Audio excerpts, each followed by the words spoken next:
Paper flower ഉണ്ടാക്കാൻ വേണ്ടി ഞാൻ ഫിനിഷ് ഷീറ്റ് എടുത്തിട്ടുണ്ട്. 10x1.5 സെൻറ്റിമീറ്റർ ആണ് അതിൻ്റെ ലെങ്ത്തും വിഡ്ത്തും വരുന്നത്. അത് രണ്ടായിട്ടൊന്ന് ഫോൾഡ് ചെയ്ത് കൊടുക്കുന്നുണ്ട്. ആ ഫോൾഡ് വശത്ത് ഞാൻ ചെറുതായിട്ടൊരു ട്വിസ്റ്റും കൂടി ചെയ്ത് കൊടുക്കുന്നുണ്ട്. നമ്മുടെ പെറ്റൽസിലൊരു തിക്നെസ് ഫീൽ ചെയ്യാൻ വേണ്ടിയിട്ടാണ് ഇങ്ങനെ ചെയ്തെടുക്കുന്നത്.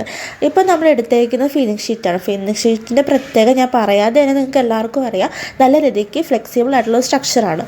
സോ ഞാൻ ചെറിയ രീതിക്ക് അതൊന്ന് വലിച്ച് ആ ഒരു എൻഡിൽ ഒന്ന് ട്വിസ്റ്റ് ചെയ്തിട്ട് ഒരു പെറ്റൽ രീതിക്ക് ഫോം ചെയ്തെടുത്തിട്ടുണ്ട്.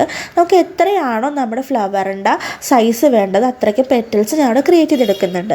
ഇനി ഈ പെറ്റൽസ് എല്ലാം കൂടിയിട്ട് ഒരു സ്റ്റെമ്മിലേക്ക് നമ്മൾ അറ്റാച്ച് ചെയ്ത് കൊടുക്കുകയാണ്.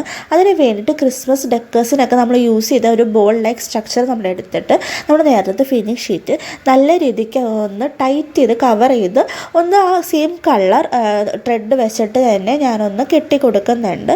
കെട്ടുമ്പോൾ പ്രത്യേകം ശ്രദ്ധിക്കേണ്ട കാര്യമെന്ന് വെച്ചാൽ ആ പേപ്പർ ഒന്നും പുറത്തേക്ക് വരാത്ത രീതിയിൽ വേണം നല്ല രീതിക്ക് ടൈറ്റ് ചെയ്ത് ചുറ്റി നമുക്കിവിടെ കെട്ടിക്കൊടുക്കാവുന്നതാണ്. ഇതിലേക്ക് നമ്മൾ ഓരോ പെറ്റൽസ് നല്ല രീതിക്കൊന്ന് അറേഞ്ച് ചെയ്തിട്ട് നമുക്കിവിടെ വെച്ച് കൊടുക്കാം. ഇപ്പോൾ അറേഞ്ച് ചെയ്യുന്ന സമയത്തായാലും നമുക്ക് ആ ഫ്ലവറിൻ്റെ ആ ഒരു സ്ട്രക്ചർ നമ്മുടെ മൈൻഡിലുണ്ടാവുമല്ലോ. അപ്പോൾ അതനുസരിച്ചിട്ട് വേണം നല്ല ഭംഗിക്ക് നമ്മൾ അറേഞ്ച് ചെയ്ത് കൊടുക്കാൻ. പിന്നെ കെട്ടുമ്പോൾ ഒരു കാര്യം പ്രത്യേകം ശ്രദ്ധിക്കേണ്ടതെന്ന് വെച്ചാൽ നല്ല ടൈറ്റായിട്ട് കെട്ടിക്കൊടുക്കാനും കൂടി നമ്മൾ ശ്രമിക്കണം. ഇപ്പോൾ നമ്മൾ ലൂസായിട്ടാണ് നമ്മൾ കെട്ടുന്നതെങ്കിൽ ഇപ്പോൾ എല്ലാം കഴിഞ്ഞ് കഴിയുമ്പോൾ നമ്മുടെ ഫ്ലവേഴ്സിൻ്റെ എതിളുകൾ ഓരോന്നായിട്ട് പുറത്ത് വരുന്നത് പോലെ നമുക്ക് ഫീൽ ചെയ്യും. സോ അത് ഒഴിവാക്കാൻ വേണ്ടി നല്ല ടൈറ്റായിട്ട് റാപ്പ് ചെയ്തിട്ട് കെട്ടുവാണെങ്കിൽ നമുക്ക് നല്ല ബ്യൂട്ടിഫുൾ ആയിട്ടുള്ള ഫ്ലവേഴ്സ് നമുക്കിവിടെ കിട്ടും. ഇപ്പം ഞാനിവിടെ ഒരു 8 പെറ്റൽസ് വെച്ചിട്ടാണ് ഈ ഫ്ലവേഴ്സ് ക്രിയേറ്റ് ചെയ്തെടുക്കുന്നത്.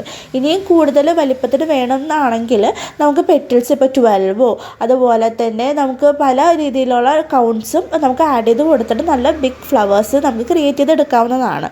ഇത് മൊത്തത്തിൽ നമ്മൾ പെറ്റൽസ് വെച്ച് കഴിയുമ്പോൾ നമുക്ക് നല്ല ബ്യൂട്ടിഫുൾ ആയിട്ടുള്ളൊരു ഫ്ലവർ കിട്ടുന്നതായിരിക്കും. അപ്പോൾ ഈ വീഡിയോ എല്ലാവർക്കും ഇഷ്ടപ്പെട്ടു എന്ന് വിചാരിക്കുന്നു. ഇഷ്ടപ്പെടുവാണെങ്കിൽ ലൈക്ക്